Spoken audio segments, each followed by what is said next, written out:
Good afternoon, everyone. Welcome to the first ever Provost conversation on online learning in a virtual environment. I hope that you and your loved ones are staying safe and healthy.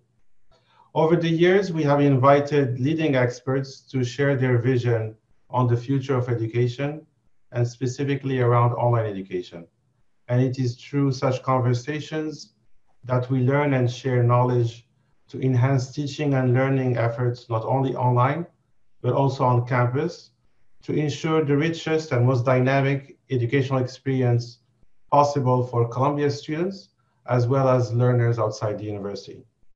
In the past 2 months, entire businesses and industries, schools and universities have had to transform and abruptly adapt to an online environment.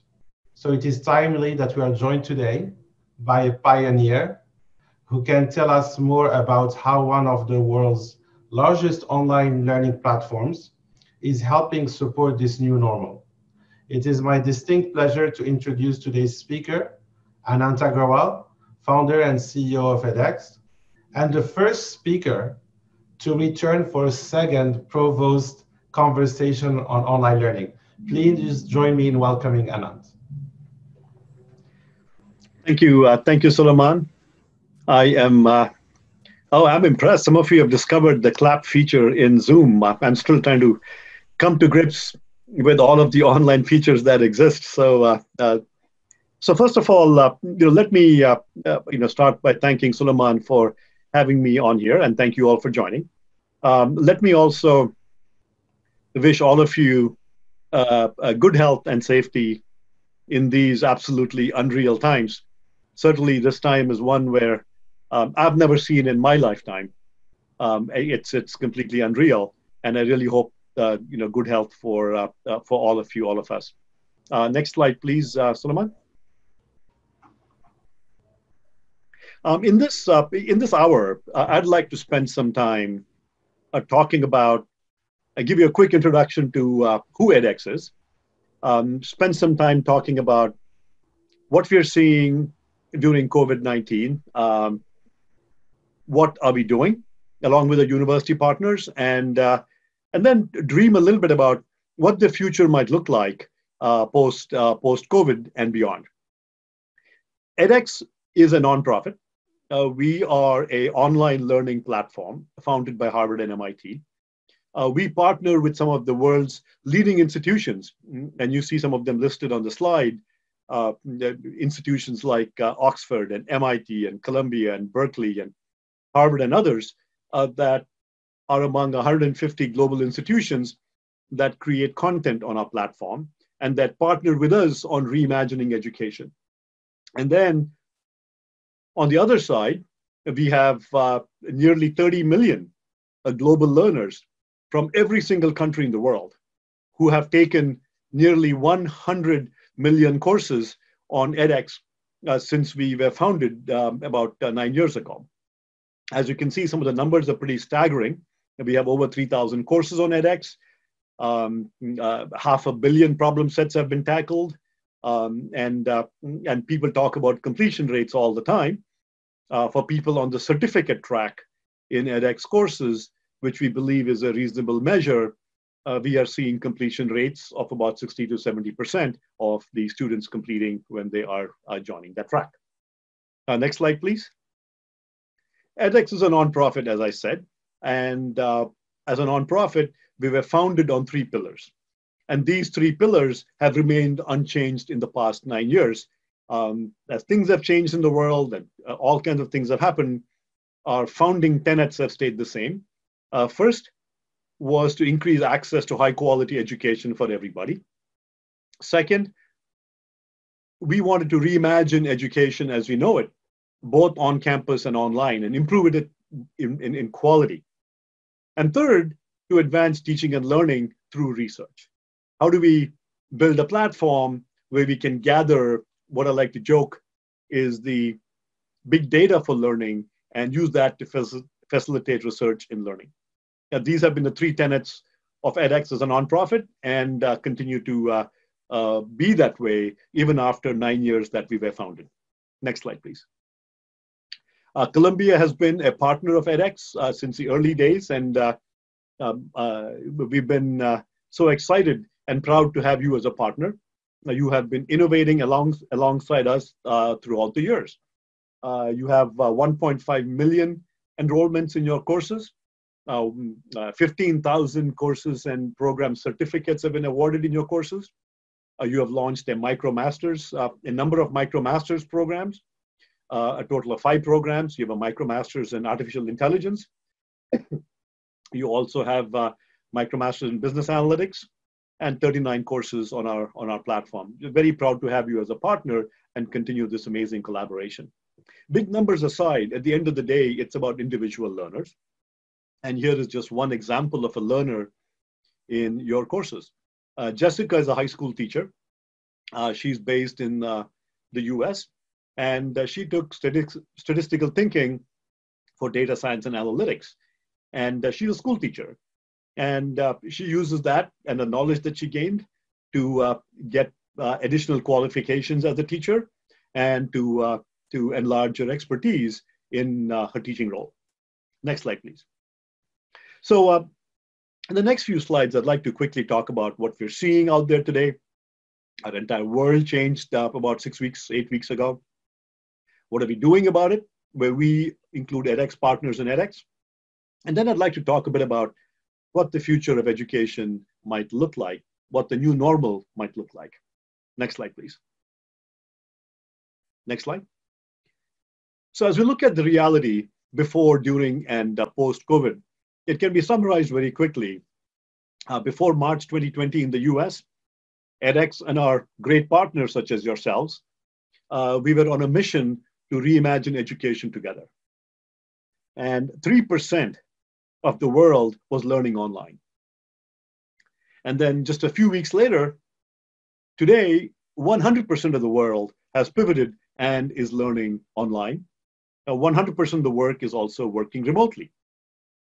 And it really behooves us to think about what will the future look like. It almost seems like two bookends here, from 3% of the world being online to 100% of the world being online. And I'll talk and brainstorm with you a little bit about what might the future look like in this new normal. Just as some statistics here, the number of learners affected are in the billions. It's completely unreal. Every single country has had all of their universities and workplaces closed as people learn from home. And this is the reality today because of COVID-19. Next slide, please. On edX, here is what we are seeing today. We have seen, since we are an online learning platform, we have seen a huge uptick in traffic as people hunker down at home and are looking for ways to either learn something new or improve their skills. You'll be surprised to see that if you compare the week of March 7th, so this was the week, think of it as the week before COVID really hit, and compare that to the week of April 11th. Okay, so the week in early March to a week of April 11th. Think of it as before COVID and during COVID. If you compare the registered students, the number of students who registered on edX during these 2 weeks, the number of people registering in the week of April 11th was 15 times higher than the week of March 7th. So that is 1,400% higher during this week versus the week in March. Similarly, enrollments in courses has gone up 10 times during this same period. And again, the statistics I'll be sharing will be comparing the week of April 11th to the week of March 7th, and just a span of 5 weeks between these two, and we'll look at some data. So what you're seeing, some of the, you might imagine, courses on edX on health and safety have skyrocketed. Enrollments have gone up 38 times. And again, I'm not talking percentages here. This is 38x, 38 times. Humanities has skyrocketed 15 times. Social science is up by a factor of 12. in the week in April versus the week in March. And of course, the usual staples of edX, which were often computer science, business management, data analytics, data science, statistics, are all up in the 7, 8, 9x. So they were already high, but even they have gone up by what seems like a whole order of magnitude. One interesting fact is that there's been an inversion. The enrollment, we had some great humanities courses, including one of the great courses on edX from Columbia on the Civil War and Reconstruction, one of our humanities courses.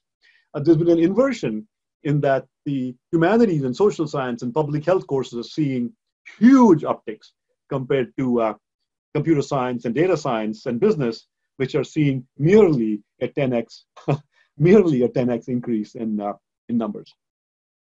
And then the next question you ask is, where are the students coming from? And again, it's from edX had students from all over the world. The US has increased somewhat. The US was at 25% before, it's up to about 30%.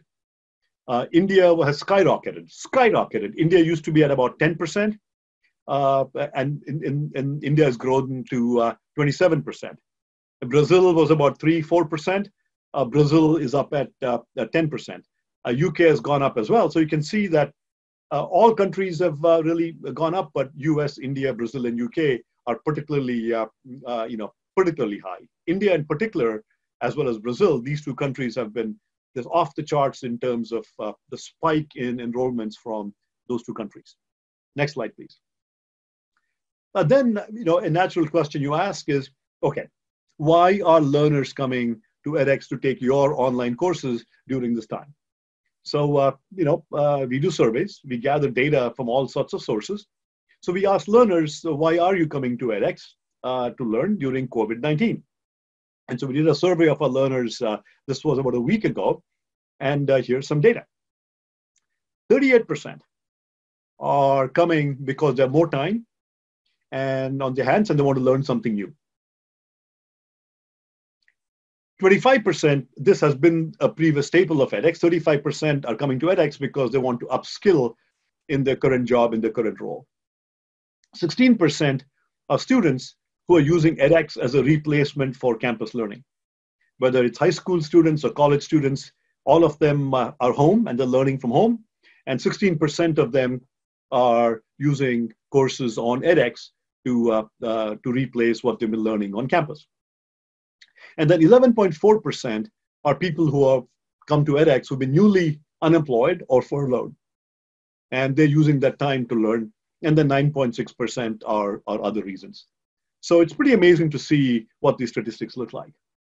In the next chunk, let me talk about what are we doing. And by we, I mean our university partners like Columbia and others and edX. What are we doing together? What is the response to COVID-19? So in the past 6 weeks, you can think of what we're doing in 3 broad categories. What are we doing for individual learners? What are we doing for universities? And these are universities around the world, not just edX partners. And what are we doing for companies? And how are we working to help them prepare for the new normal? For individual learners, if you go to edX.org and check it out, we have a new banner. And the banner will take you immediately to a COVID-19 response page that we launched. And we launched one in both our Spanish site and in our English site. And we've already had, this number is a week or so old, and the number has gone past 100,000.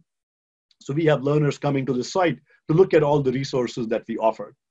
I also sent an email to all our learners and encouraging them during this time, and also pointing to various resources that they might have that might be handy, including pointing them to a new how to learn online course that we created. Next slide, please. Our partners have really come together and are working like crazy. We are on a war with coronavirus, and our partners are reacting at a war footing. So let me give you some incredible examples. So Harvard, in collaboration with Dr. Susan Wilcox from the Mass General Hospital and in collaboration with the Schmidt Futures Foundation. This is the foundation created by Eric Schmidt and Wendy Schmidt. In this collaboration, we launched about 2 weeks ago a new course on how to use mechanical ventilators. So we've heard about ventilator shortages, but there's also shortages of people who understand how to use ventilators, and many healthcare professionals are being pulled in from other disciplines. And so we launched this course on mechanical ventilation, and already this in space of 2 weeks, this course has 180,000 people signed up from all over the world, mostly healthcare professionals. There's a surgeon from Chennai in India. There's a registered nurse from your own fair city of New York. There's an OBGYN from Colombia, not your Colombia, but the Colombia in South America. And so it's amazing to see the discussion forum in this course, which has become a place where all of these professionals are discussing, hey, I'm using this technique in India, or this is working for me here. It's become a live source of information and a just-in-time course that was launched. Our partner Javeriana launched a course on both COVID and ventilation in Spanish. At a war footing, many learners were asking us, hey, I don't know how to learn online. And so edX launched a course on how to learn online. And from start to finish, it took us 2 weeks to produce this course. And already this course has 40,000 learners enrolled on how to learn online. And it's incredible when you go to the forums, discussion forum, and see learners talking to each other. Just as one example, there was a learner from, just this morning I was on it, a learner from UAE was saying, hey, I'd love to get into a little social group with somebody. Someone want to join me. And an Indian learner jumped up and said, yep, let's get together on WhatsApp and let's take this course together. And so learners are creating small communities in WhatsApp and other forums, in addition to the edX discussion forum, to connect with each other. And UP Valencia in Spain, within days, translated this course completely into Spanish. And this course is now available in Spanish as well. UT Arlington launched a course on March 15th for faculty on how to pivot to online teaching. And so just the response from our partner universities on courses in public health, on global pandemics, on pivoting to online teaching and how to learn online has just been absolutely amazing. And I just cannot be prouder of our partner community in stepping up in this situation. Next slide. Universities, so that's what we did for learners. Universities are also asking edX for support. So edX member universities and universities around the world are asking, hey, we are scrambling to move all our faculty and courses to online so students can finish the semester. This is impacting residential students and our students abroad. One university asked us, hey, there are a lot of students that they've admitted into the fall semester, and these students are likely stuck in India, China, Europe, and other countries. And it's not clear whether travel is going to work or not. So they're asking us, hey, can we either use an existing edX MicroMasters program, or can we create a MicroMasters program for students to get a leg up and do some learning, even as they cannot come to a university and cannot travel? Can they use a MicroMasters for that? And then, going online today means, okay, let's use Zoom and do exactly what we did on campus before. And a lot of them are asking, yep, that's what we did with Zoom, but is there a better option? Can edX help with better options? Can we train faculty fast enough and create online courses fast enough for the future? I've been really, really proud of many of the companies and nonprofits who are edX partners. The first thing they asked us was, we know universities are struggling. How can we help? They are ready to offer help. And as many other examples, many non-edX members have reached out saying, we just don't have online content. We just don't know what to do. Is there a way that edX can help us and give us access to content during the corona outbreak? Here's just an example from the University of Philippines. So this is what we're hearing from both our partners and from universities around the world. Next slide, please. So our partners and edX, we responded. And let me give you a shout out to Colombia for participating in this program. So edX launched edX Online Campus. And during the COVID-19 period, we launched edX Online Campus for free. edX Online Campus allows any accredited institution around the world, a college or a university, anywhere around the world, free access to courses on edX from our participating edX partners like Columbia through June 30, 2020. So if you're a university like University of Philippines and you want content for your students, you can sign up on edX very quickly, use edX Online Campus, and you can have all your students, your thousands of your students, take edX courses for free, including certificates during the COVID-19 period. And there's been such a big demand for edX Online Campus that we are accelerating the edX Online Campus solution even after COVID-19 so that universities, much like companies, can sign up their students to access edX courses. And so we are really, really proud of our partners like Columbia University, MIT, Harvard, Berkeley, TU Delft, IIM Bangalore, IIT Bombay. A significant number of our partners are pitching in and being part of edX Online Campus for free to help universities all over the world. We're also talking to entire countries right now, the education ministries of countries, where they want to help all of the hundreds of universities in their country take advantage of this offer from edX partner universities.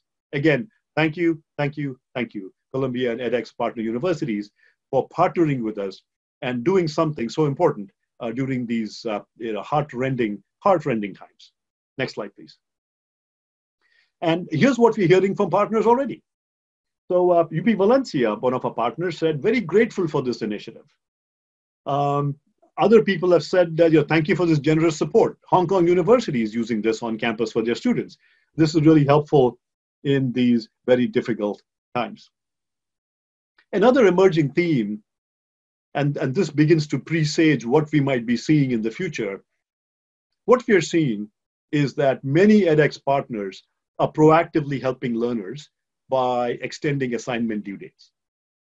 Many partners are also extending course dates. Just as one example, one of the most popular courses on edX right now is the happiness course from Berkeley.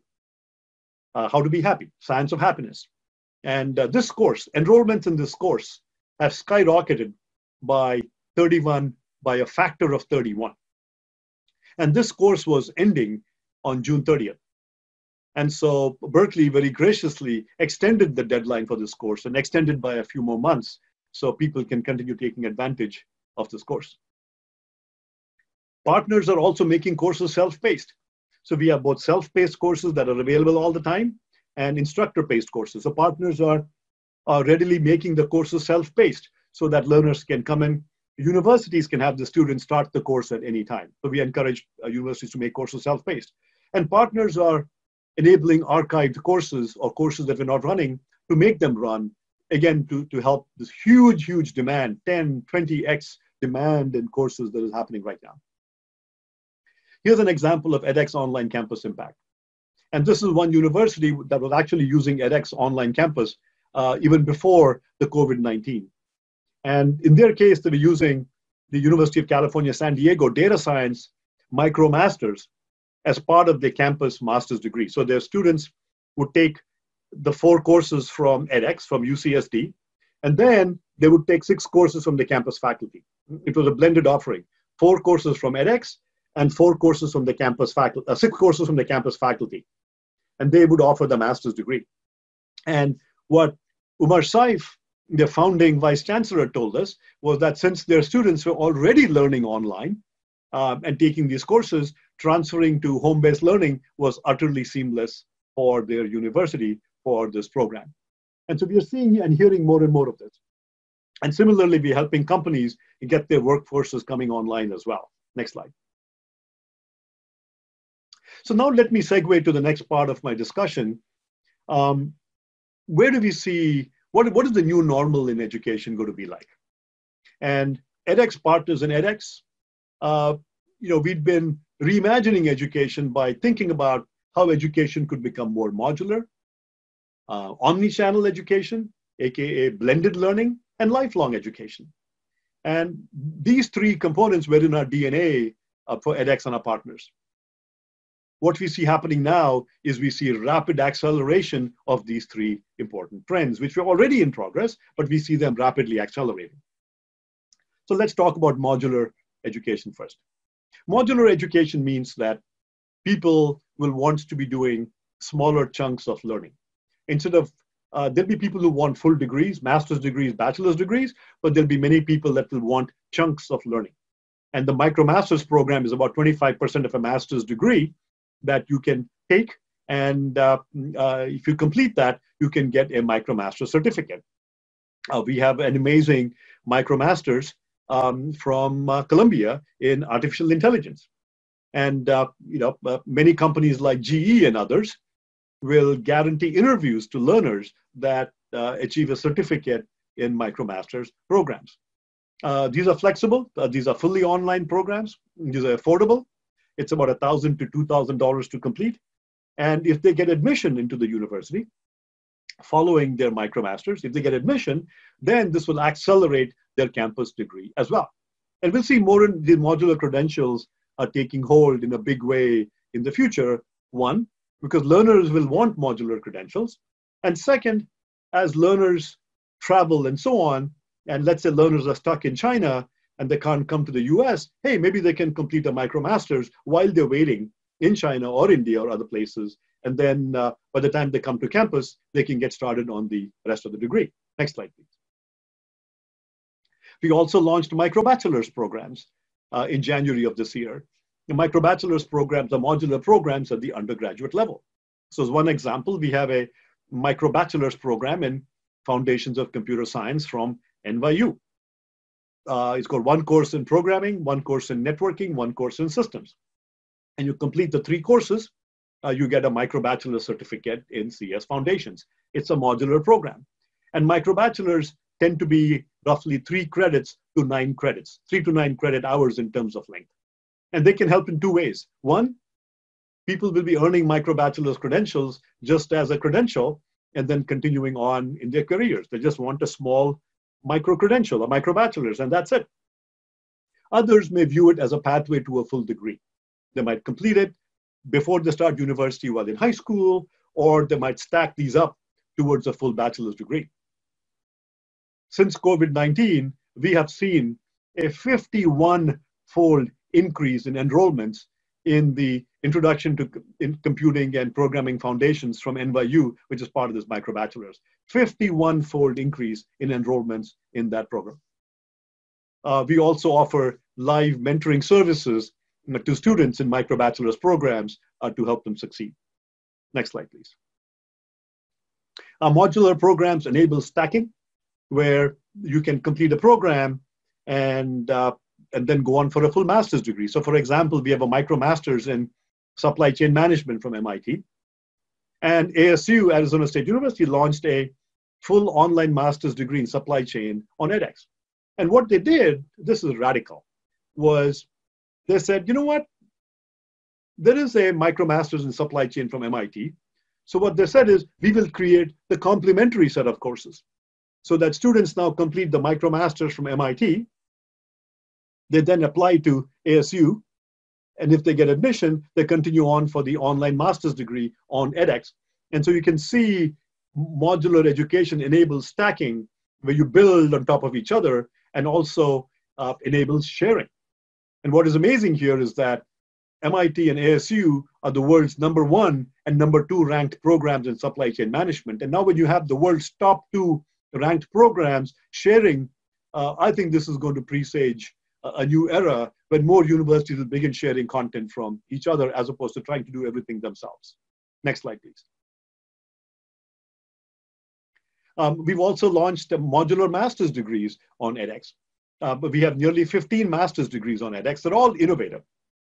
Each of the master's degrees has a foundational MicroMasters as part of it, which serves as, for students, it's an open admissions, and students can just take that credential. But many of them will apply for admissions and continue on for a full master's degree. So the MicroMaster serves as a taster, if you will, of what it is like to study from that university. very exciting again. And so we've launched a computer science degree from UT Austin. We've launched a data analytics degree from Georgia Tech, a cybersecurity degree from Georgia Tech. We've launched a MBA from Boston University for $25,000. And here is what Chris Delarocas, who's the Associate Provost for Digital Learning at BU, has to say. He says that we have done more thinking about the future of education in these 3 months for the online MBA than we did in 10 years. So at edX, we are just so incredibly proud to partner with you all, where in a small way, we're able to be a catalyst along with you to create the conversations on campus about thinking about the future of education. So we've launched 15 master's degrees. We've launched a master's in electrical engineering from Purdue for about $20,000. We launched 2 weeks ago, we launched a master's in mechanical engineering from Purdue. A master's in civil engineering is about to come in a few, in short order. And so just incredibly proud of our partners here launching these online degrees on edX. And all of them are innovative. They're all stacked programs in that there's a MicroMasters, and then the rest of the degree is a stacked program. Next slide, please. Modularity enables sharing. I already talked about how a university in Pakistan is using a MicroMasters from another university for on-campus use. And just 3 months ago, before COVID, I was in India, and I spent a morning at Jain University in Bangalore. And Jain University is going to use a number of MicroMasters, including the AI MicroMasters. They'll be using it on campus for their campus students. And they also will be using the MicroBachelor's program for the computer science students. So as students are studying at the university, they will be including many of these MicroMasters and MicroBachelor's programs for their students. And edX online campus, I believe, is certainly for edX, it's going to be the new normal. It's here to stay. And it will be here to stay for universities as well. Next slide, please. As I said earlier, during COVID times, universities are asking us, can we use MicroMasters for students who cannot travel? And we've seen a huge upsurge in interest for MicroMasters programs from our existing university partners. During COVID times, learners want short programs to increase their optionality and employability after COVID-19. They don't have time to do a full degree. Maybe some do, some don't, and they want short programs. They want the optionality of going for a full degree later. Universities are adopting modular programs from other institutions because they're forced by internal capacity limits to create online content. They just cannot create online content fast enough. And so they're adopting modular programs like MicroMasters and MicroBachelors. High schoolers are using their time at home to get a leg up on college. There's conversations at many universities about what is going to happen in the fall. I think I know what's going to happen. I believe, with a good likelihood, a lot of universities will also not be opening campuses in the fall. I just worry, how do you do that? What happens to all the students? What happened to admitted students? I believe high schoolers will be looking for MicroBachelors to get a leg up on college before they go to college. I think this is here to stay. Next slide. The next component I want to talk about is omni-channel learning or blended learning. And you saw this happen in retail when Amazon acquired Whole Foods, where retail has gone completely omni-channel. Similarly, next slide, we will see the same thing happen in education as well. And a lot of it was happening before. You saw the work at ITU in Pakistan, where they adopted UCSD's online program. Many of our partners are doing the same thing. Many experiments at Georgia Tech, MIT, and many of our universities, Berkeley and others. At MIT, for example, in spring and fall of 2016 and spring of 2017, we offered a circuits course to students, fully online, where roughly half the students took the campus course, and roughly half the students took the fully online course. And a research paper was written by Anne Marshall, and the studies were pretty incredible, where the stress level for the online students was 1 whole standard deviation lower than the campus students. And they were both given the same exam, and the exam performance was within experimental error. And so there have been radical studies at peer institutions like MIT and Georgia Tech, where they've shown that the online experience, and this is 100% online, it's not blended, 100% online, is comparable in quality and rigor to a fully in-person experience. And so I believe that blended is going to be the new normal, where as universities and students get a taste for online, there'll be more of this happening. At MIT already, 99% of MIT undergraduates, this was before COVID, are using the edX platform on campus for their residential work. This was before COVID-19. And after COVID-19, we are hearing even more of this. And Nelson Baker, who's a dean of professional education, Georgia Tech, he says the gap between residential and online will become narrower in the future. The new normal is blended. It is online, has many good things. In person has many good things. And when you blend the two together, it simply is better than each one. And not only is blended better for business continuity, blended is simply better than purely online or purely in person for universities.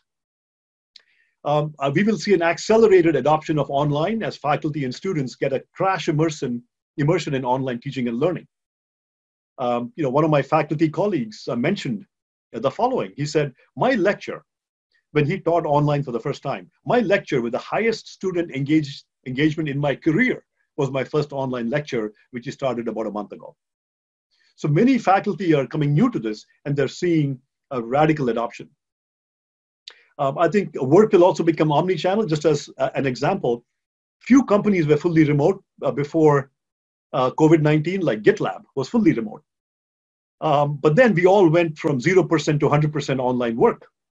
And for me, I save 2 hours in my commute because this is what my commute looked like on the right-hand side, but I save 2 hours every day.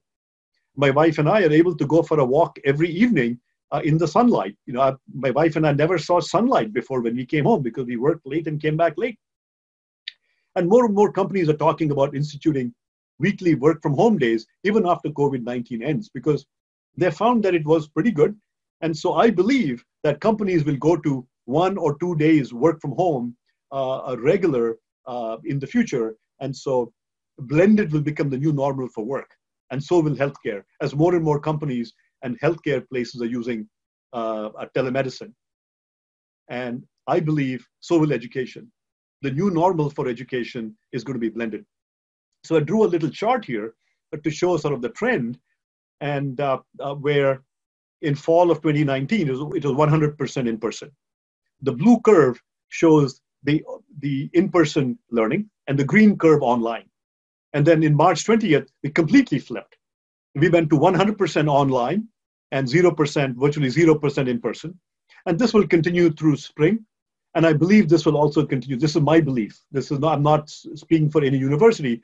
I believe that fall of 2020 will also be mostly online. And then come spring, as people begin coming back to campuses and so on, I believe that there is no going back to the old normal. I believe that some fraction of courses will be online. And so you'll see that online will be maybe 10, 20%, but it'll go back to mostly in person in spring of 2021. But then for the next few years, as more and more universities begin creating online courses and begin building up capacity, within a few years, I believe that this will presage the era of blended. And whether it's 50-50 blended, whether it's 40-60, 30-70, I don't know. But I believe that within a few years, it will become blended. And COVID-19 will have been that lightning rod that will be helping us create this new normal. Next slide, please. This chart, I call this chart the inverted pan curve for online adoption, where the inverted pan line curve for online adoption, where before COVID was purely in person. During COVID, these days, it became the era of Zoom. And then we'll see a gulf where true online and teaching begins, but we don't have much capacity yet. And then as it ramps up, we come to the panhandle, which will be the future of blended learning. So with that, let me stop there, and I'll be happy to take questions, and I'll stop here. Thank you very much, Anant. Thank you for this very insightful presentation. I would like to ask the audience to please submit your questions through the chat. And while the audience is doing that, let me start with a few questions, Anant. First one is, when you came in 2014 for your first Equal presentation, you shared with us a vision for a world where online education would be a new normal. And it has not really panned out. What makes you think that this time around, the curve that you have here will come true and things will be different? Suleiman, I trust you to ask the hard question first. You know, even without COVID-19, the world was moving towards blended learning. At many universities, like IT University in Pakistan, at Jain University in India, more and more universities were moving to blended, but the time constant was very, very, very slow. I'm an impatient guy. I'd like to see things move much faster, but the time constant was very slow. At MIT, for example, 99% of undergraduate students, this was last year, this is not today's data, it was last year, well before COVID, a year ago, were using the edX platform on campus. And that doesn't count all the other forms of blended learning. This is just 99% using the edX platform on campus. And so during the residential use. And so we were seeing a move towards blended already. But I think what will happen is that the COVID moment here will just drastically change the time constant. And from being a very slow adoption, we'll see a drastic change, which will take us to the new normal. And the reason is that many more faculty and many more students will have gotten a taste of online learning. 100% went online. In the past, I could not get the time of day from many faculty members around the world to create an online course. They were too busy. But many of them have taught online now, and many of them have told me, hey, you know what? This was the best course experience I've had in my career. And others have said, you know what? This is not bad at all. And so I believe that there'll be faster adoption, which will completely change the time constant of blended learning on campus. We have a question from Justin from SPS, and his question is, during the course of COVID-19, we have seen incredible adoption of online learning, but have also seen massive failures to meet the needs of underrepresented communities where high-speed internet, prohibitively expensive hardware, and even quiet study space are simply not available to learners. How do you envision narrowing the access gap for these communities in the new normal of online learning? It is unfortunate that there are still communities around the world that don't have access to internet, that don't have the right hardware. Much like education is a human right, one could argue that the internet, just like water, and air, it should be a human right. The World Bank has projected that by 2022, everybody in the world will have will have access to broadband, either through a mobile phone, a smartphone, or other means. So we're just 2 years out. Can we do something? I think, we're not in the business of hardware or the internet, but we are working with a number of internet providers to provide zero-rated content, essentially free bandwidth for people who are using edX. So we can create such partnerships. But I think the world is moving very quickly to bandwidth access to people all over the world. And always edX courses are fully available online on your smartphone. So you can do edX courses on your smartphone. So I think it's not the exact answer to your question. My point is that we are rapidly getting there, and it will happen within two years or thereabouts. We have a question from Rachel from our CYMC campus. Have you heard about any creative solutions for health sciences students who must learn clinical skills? Ultimately, they must work with real patients, volunteers. During this pandemic, what are some of these creative health sciences solutions that you have come through? I think we've seen an interest in our healthcare courses skyrocket. And more and more people are coming to take those courses. We've launched a course on ventilator use from Harvard and Mass General Hospital. on how to use ventilators. And we have 180,000 people around the world, mostly healthcare professionals, taking the course. So a lot of large parts of medicine can be taught online. And there are some aspects, it's like simulation for teaching people how to fly. 95% of learning how to fly is based on a simulator, and then you spend a small amount of your time actually flying. Similarly, with healthcare, with telemedicine and healthcare, I think there'll be a huge shift to telemedicine. I think just like work, which will become blended, education will become blended, and healthcare will become blended as companies like CVS and others are moving hugely to telemedicine. And so, and in the same way, I believe medical education as well, where you can have local centers. We have talked to many universities who are offering medical courses in edX, where they're talking about offering all the theory and things that you can teach online. You teach that online, and then you have some practicum in local centers where students go for practicum. We're also talking about virtual labs. We work with a company that is working with some of our university partners to create virtual labs where it's amazing. It's a virtual 3D, virtual reality lab where you see a discombobulated hand, and then you go in and you can manipulate labs and objects, and I can easily see that working with a virtual cadaver and where you're dissecting and things like that. And it's great for me because I faint at the sight of blood. Maybe I could have been a doctor instead and wouldn't have been haranguing you online here, if the online modality had been available. So I think we'll see many approaches to teaching all kinds of things online, or by creating localized centers and localized best practice places where people can go and learn things by hand. Thank you. A question from Kim. You mentioned that blended learning is the optimal, which means some in person and some online. Yet if COVID takes us all online in the fall, how do you integrate the positives of blended learning? Does that include a combination of live with pre-recorded? So how to adapt the pedagogy if the fall is fully online?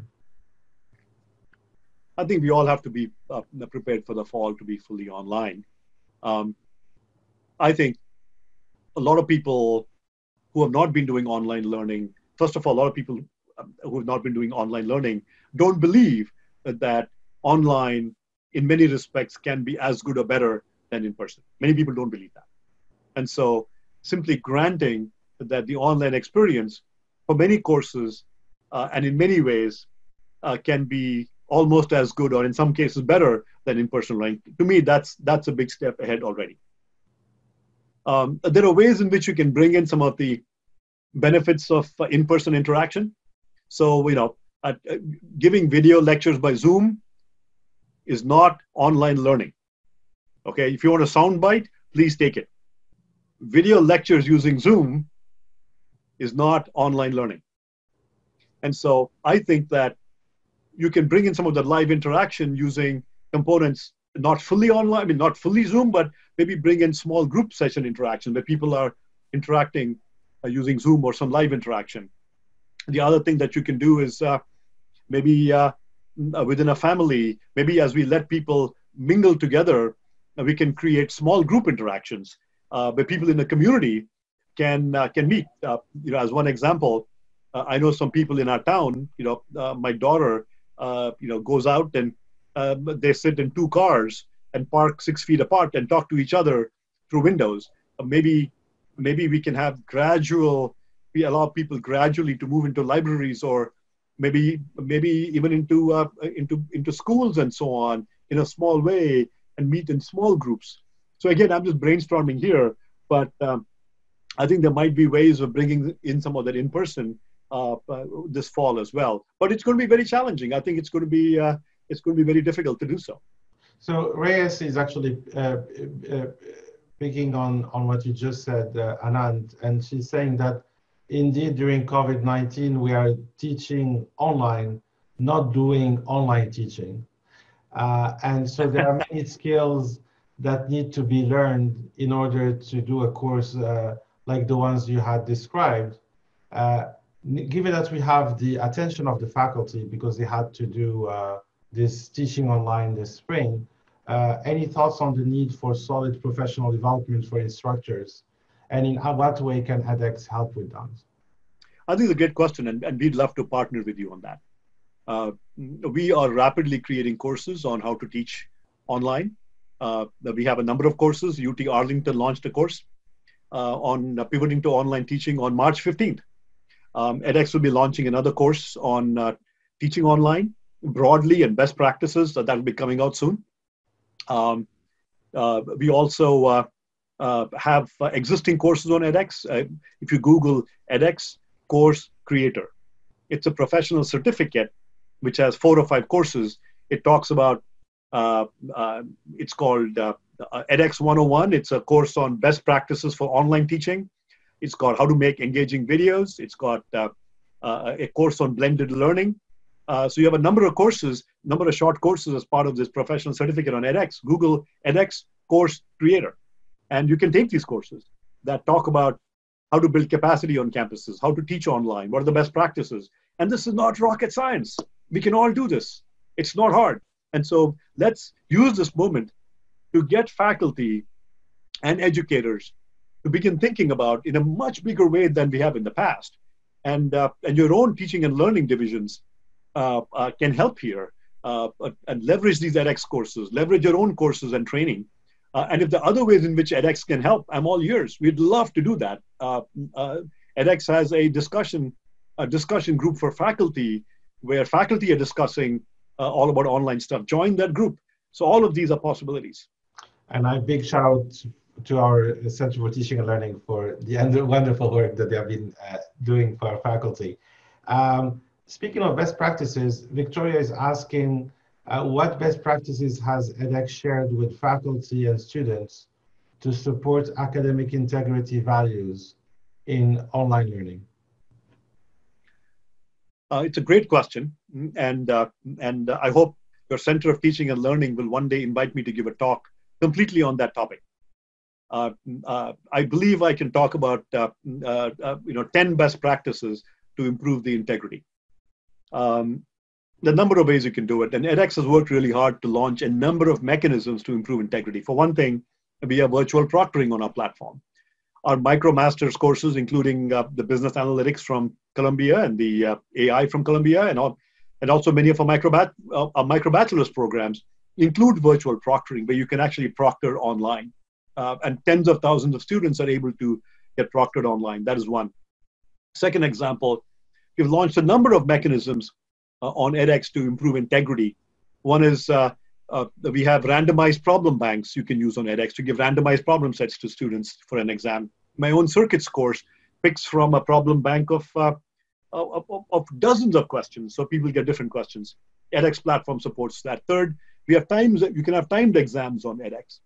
Fourth, you can also have an exam after the timing is done, shuts down, so no one has access to the exam. There's many, many, many techniques that we have that use these best practices. We also talk about best practices on how many tries you give students. For homeworks, you give them many, many tries, but for exams, you limit number of tries.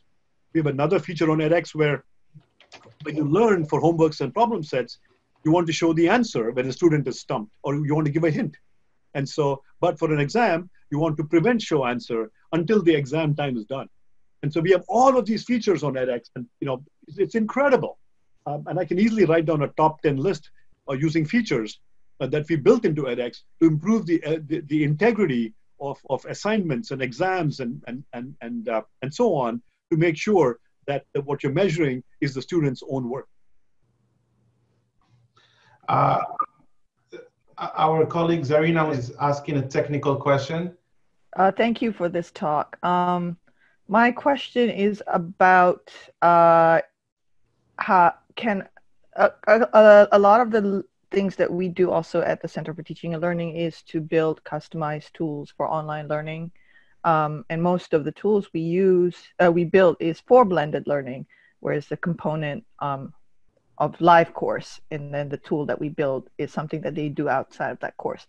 A lot of will edX be open to collaboration with university developers and programmers like us, where we would be given the medium or the means to develop custom or customized learning tools that works natively with the courses that we put out? Absolutely. The answer is absolutely in a categoric yes. And I suspect that we're already working with Suleiman and Sandesh and your heroes on doing some of this joint development for tools. First of all, I want to point out that the edX platform, we are the only MOOC platform that's open source. If I haven't mentioned it before, we're also the only platform that's non-profit. In addition, because it's open source, we get huge developments from the community and components. We have a technique called X blocks, where you can develop an X block and that module plugs into edX. You can plug in using LTI. There's many ways of plugging it into edX, and we really encourage you to not only develop these modules, but then release them as open source.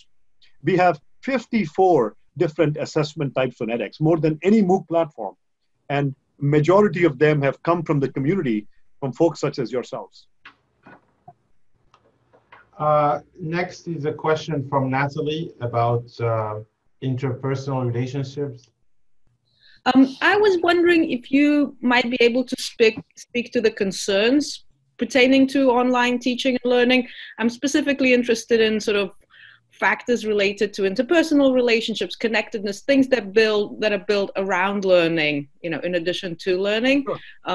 And how you see those needs being met if we were to transition to online Sure. teaching and learning long term. Sure, Natalie. A great question, Natalie. I've been very careful to say that online is really good in many things, and in-person is many good in many things, right? But the blended is simply better.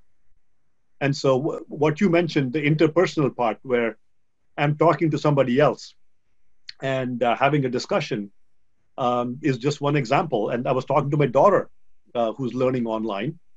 She's in the next room. And I asked her, how do you like this online thing? She's a junior at MIT. And asked her, how do you find this? She said, it's not bad. So I said, give me one example, one concrete example of something that you miss. She really likes the fact that many classes are online because she can wake up at 2 p.m. in the afternoon and pause and rewind and all of that stuff. She doesn't have to miss a class because it's at 9 o'clock in the morning and all the other good stuff. I said, give me one example of something that you miss. And what she said was very telling. And all of you should have observed this. When we talk to each other, when we discuss with each other and we're animated, it turns out that conversation normally, you're talking over each other. It's normal. An animated conversation, you're talking over each other. But it's very hard to talk over each other and have that engaged conversation online. In the Zoom that we're in here, it's very hard to talk over each other. And so she said she's really missing that because she and her friends in the dorm rooms at 3 o'clock at night would be talking over each other, finishing sentences. It's hard to do that online. And you try it yourself. Try to talk over somebody else in the next Zoom meeting you're in. It's hard. You can't do it. And so that is one example of something that we will miss. And so that is why blended is the right way to go, where you get the best of online and you get the best of in person. Thank you, Anant. You've spoken about online degree programs through edX. What makes these online degree programs unique? And how different are they from online degree programs offered by your competitors such as Coursera or online program managers like Trio? Great question, Suleiman. I think that there are a number of substantial and foundational differences. You mentioned 2U, you mentioned Coursera. There's many of them. Noodle partners, there's academic partnerships, there's Pearson, Wiley, there's, the list goes on and on and on and on. And there's edX. The difference between edX and all of these other players, edX is the only nonprofit in the space. edX is the only nonprofit partner that will work with you on creating online degrees. Everybody else is for-profit. And to me, that is very fundamental. I've started 5 for-profit companies. edX is my first nonprofit venture. And I can tell you that the way you think, the way you behave is fundamentally different as a nonprofit. And I believe that when it comes to education, and particularly for degree education, I believe it should be in the province of nonprofits, where there have been enough articles about for-profits hiding under the guise of nonprofit universities and having the same practices. But with edX, we are a nonprofit, and beyond that, there are many other differences. One is that we try to be innovative beyond the nonprofit. We try to be innovative, where our degrees are stacked. We have the MicroMasters, and we stack up the rest of the degree on top of that. We're creating new innovations for learners. And edX is unique in our ability to do that. And in fact, many of the for-profit competitors have come to edX, and they would like to license MicroMasters. And as a nonprofit, if this makes sense, we might do it. And so we are innovating rapidly. That's another big example. The third, we are trying to do what's in the best interest of students and the universities. For-profit providers take between 40, 50, 60, 70% of the revenue, and a much smaller fraction comes to university. With edX, we completely flip it around. We have a sliding scale where the percentage of revenue that comes to university increases from 65% all the way to 75% comes to you. And so these are just some examples. Also, our platform is open source so that you're not locked into edX. If at some point you want to go do it yourself, sure. You launch an open edX platform and you launch your own degrees. And so you can do that as well. So we give you the option. To my knowledge, most of the for-profit players require you to launch on a non-open source platform, a true open source platform. So again, they want to get a lock-in with you. So there's all of these reasons, and I think they fundamentally arise from a nonprofit nature. Thank you so much, Anand. Thank you for coming for the second time to the Provost Conversation on Learning. It's a wonderful pleasure to have you. And we look forward to many more years of partnership with edX and to this new normal. Thank you.